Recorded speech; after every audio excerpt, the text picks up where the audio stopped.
es un tema que a mí me llegan diagnosticados, ¿no? Entonces, no es un tema que yo maneje, o sea, sí que sé que existen unos test, hay una serie de signos que yo misma a veces pues los indico, vete a valorar o vete a evaluar, pero no es mi campo, ¿no? A mí me llegan ya con un diagnóstico y muchas veces me ocupo del desdiagnóstico, ¿no? Porque no se han hecho un cribado de pruebas, pues no sé, como bien sabes, de enfermedades genéticas que a lo mejor, pues bueno, pues aparentan un cuadro que se mete dentro del saco del autismo o del trastornos del espectro, pero que no es así, ¿no? No todo el autismo o lo que se diagnostica como autismo es autismo. ¿Qué te parece a ti esa percepción?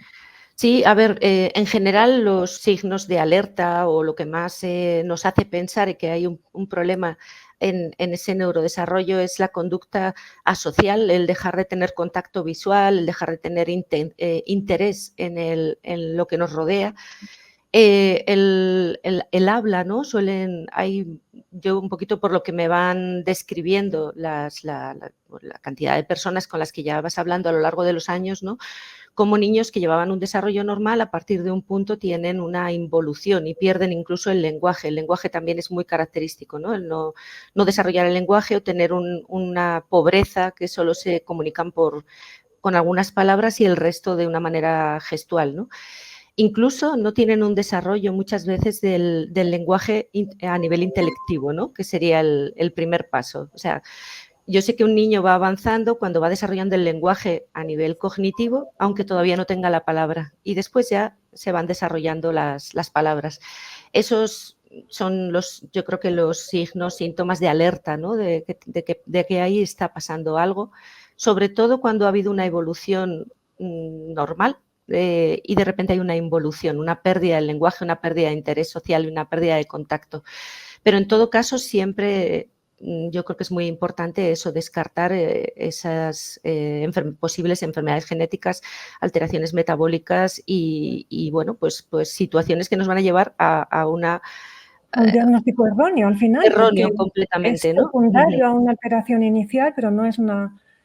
Y muchas cosas que también se solapan, ¿no? O que a veces Claro, son consecuencia, ¿no? agravantes, Como exacto. la enfermedad de Lyme, en muchos casos se centran mucho en ello. Para mí muchas veces es una consecuencia, o sea, a veces puede que no sea un autismo, tienes una enfermedad de Lyme que tiene bueno, pues una manifestación y en otros casos hay una consecuencia, es tener una inmunidad que no está bien y en la que, bueno, pues es más fácil tener, bueno, pues virus reactivados, una mala inmunidad frente a virus, una respuesta inmune alterada y, bueno, pues una serie de situaciones causales que nos llevan a esa consecuencia, ¿no? Entonces, yo creo que lo más importante y lo que queríamos transmitir hoy es que una cosa no excluye la otra, es decir, que hay una situación que vemos muchas veces y es que el diagnóstico de algo excluye otros algo y eso es un error.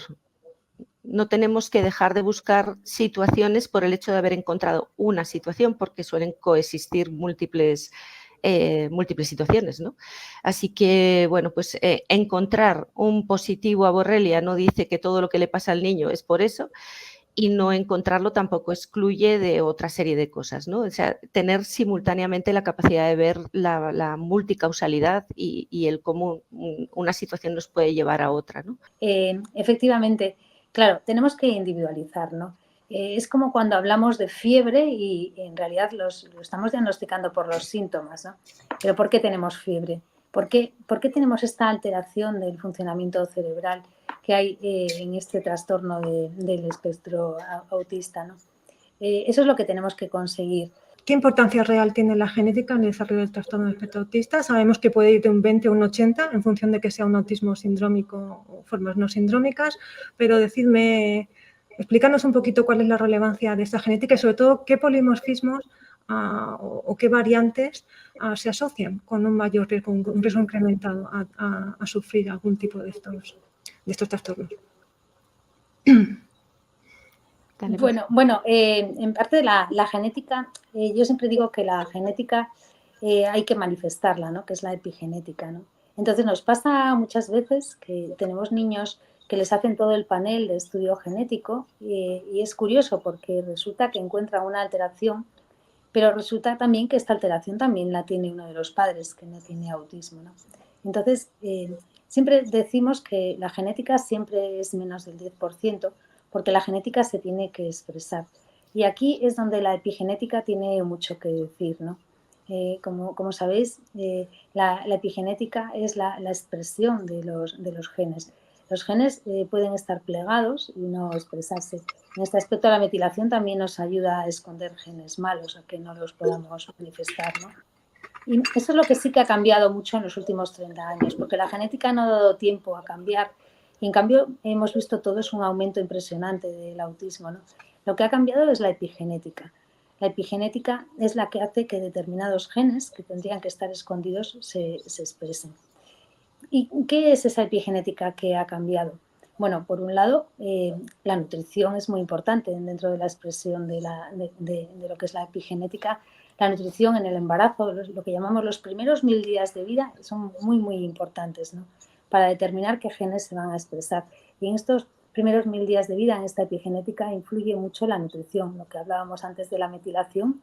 Por eso damos a las madres ácido fólico en el embarazo, pero también hay que tener cuidado, ¿no? Porque mucho ácido fólico, o cuando damos ácido fólico que no es activo, cuando no está metilado y es una madre que metila mal, se puede acumular y hacer el efecto contrario, ¿no? También en esta epigenética es muy importante la microbiota. Hoy sabemos que determinados productos de la microbiota, como puede ser el ácido butírico, son muy importantes para expresar genes que producen palabras antiinflamatorias, las interleuquinas antiinflamatorias, ¿no? La microbiota es una parte importante dentro de esta programación y dentro de la epigenética. También conocemos cómo los tóxicos son capaces de programar y de participar en esta expresión de genes, ¿no? Y eso también ha cambiado mucho y se nos olvida. Cuando hablamos de que detoxificamos mal, lo primero que tenemos que plantearnos es que por lo menos los tóxicos externos los tenemos que quitar del medio, ¿no? Y también en estos peques muchas veces todo lo que son las proteínas que transportan los tóxicos, como son las proteínas que transportan los metales pesados, tienen variación genética y vemos que son capaces de transportar muy poquitos metales pesados. También esto está en relación con algunos aspectos nutricionales como el déficit de zinc. Sabemos que el zinc es capaz de inducir estas metalotineínas, ¿no? Pero bueno, estos aspectos no los tenemos que olvidar, ¿no? Y dentro de los tóxicos, el gran olvidado son las radiaciones electromagnéticas. Lo que sí ha cambiado mucho en los últimos años y ha hecho que cambiemos mucho nuestra epigenética es todos los wifis y todas las radiaciones que tenemos alrededor. Y no olvidemos que no son conjeturas. O sea, hoy sabemos que la frecuencia del móvil hace que entre calcio en las células y las células cuando tienen mucho calcio se mueren. Y también sabemos que la melatonina es capaz de justo de evitar este efecto, ¿no?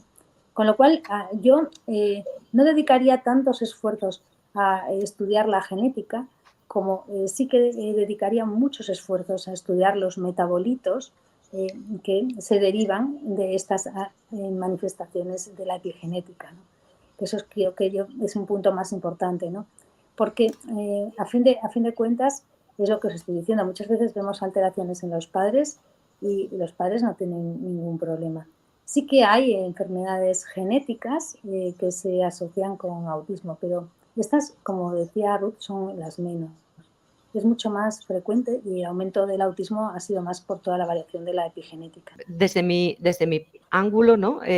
Muchas deficiencias pueden ser cubiertas por una buena actividad de la microbiota.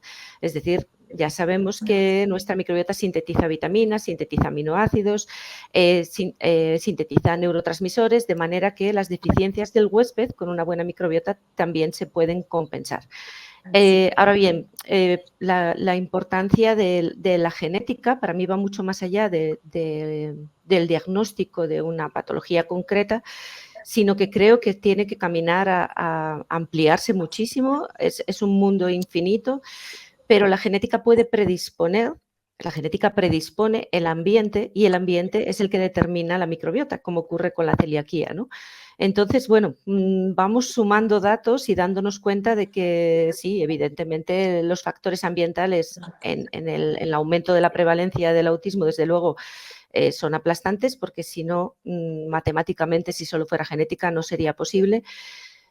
pero como también rescatar la importancia de los datos que nos pueda ofrecer la genética y bueno, pues un estudio conociendo las deficiencias metabólicas o conociendo esos polimorfismos que nos convierten en malos detoxificadores, pues tiene un gran valor y es un valor de por vida, ¿no? Entonces, bueno, creo que de todo hay que sacar lo bueno.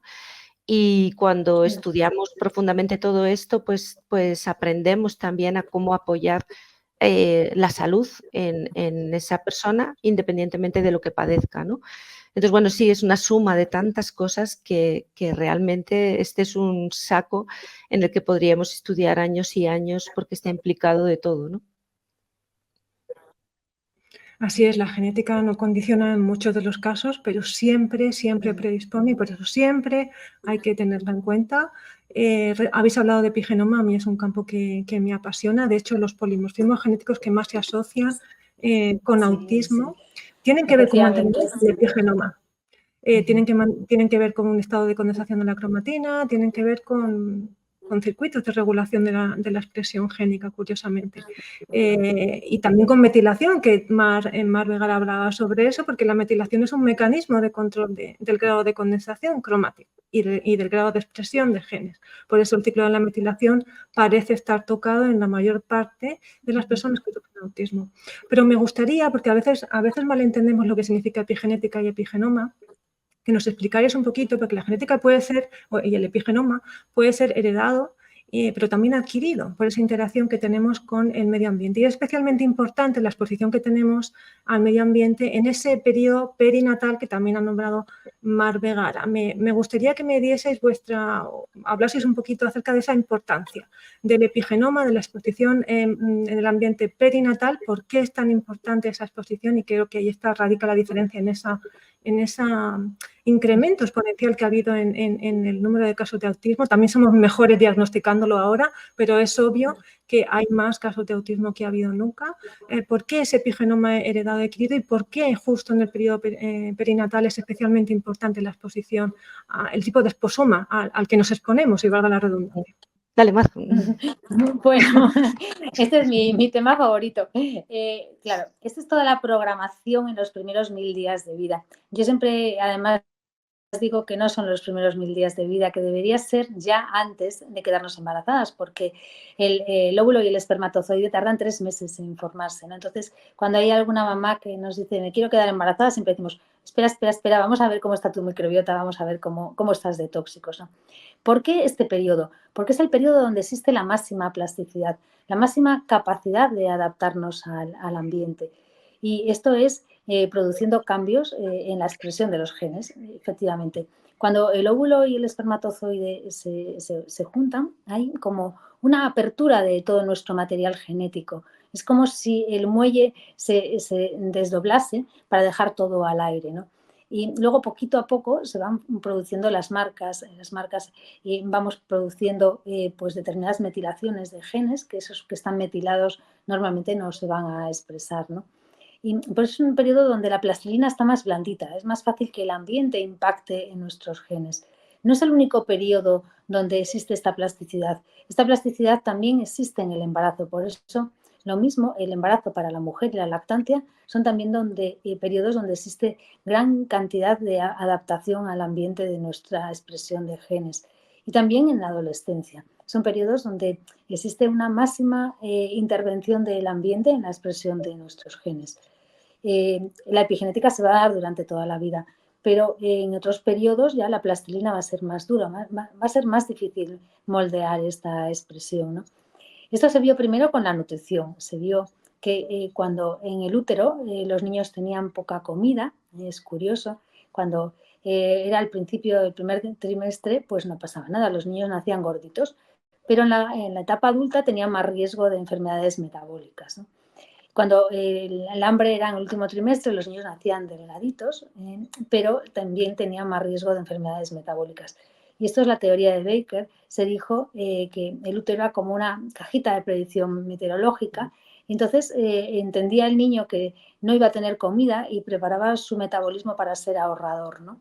Entonces, claro, si nacía y tenía comida, pues su metabolismo estaba mal programado. Habíamos errado en la programación. Luego esto mismo se vio en relación a microbiota, en relación a tóxicos, en relación al estrés materno, que también es muy, muy importante. Y se está viendo en relación pues, también a todo lo que son las radiaciones, ¿no? Una de las causas más importantes también de programación es el estrés materno. Y quizá hoy en día pues las mujeres pues no estamos teniendo la máxima tranquilidad en el embarazo, ¿no? El estrés es capaz de programar la expresión de genes, es capaz de producir más interleuquinas inflamatorias mediante cambiando la expresión de genes.